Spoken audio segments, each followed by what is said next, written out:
बिस्मिल्लाहिर्रहमानिर्रहीम। अस्सलाम वालेकुम। आप देख रहे हैं नेशनल न्यूज़ और मैं हूं सबान कुरैशी। खबर शामिल करते हैं चिश्तियाँ से। हमारे नुमाइंदे याकूब पराचा की रिपोर्ट के मुताबिक शहर चिश्तियाँ गरीब मोहल्ला मुहाजिर कॉलोनी में 2-3 साल से सूरज का निज़ाम तबाह हो चुका है।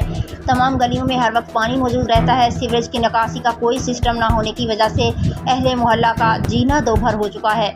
और तो और जामे मस्जिद कादरिया मेन गेट के सामने हर वक्त सीवरेज के पानी ने डेरे डाल रखे हैं। कोई पुरसाने हाल ना है। अपनी मदद आपके तहत कई बार अहले मोहल्ला ने इस सूरज के पानी की निकासी का इंतज़ाम किया है, मगर चंद दिनों बाद फिर वही हालत हो जाती है।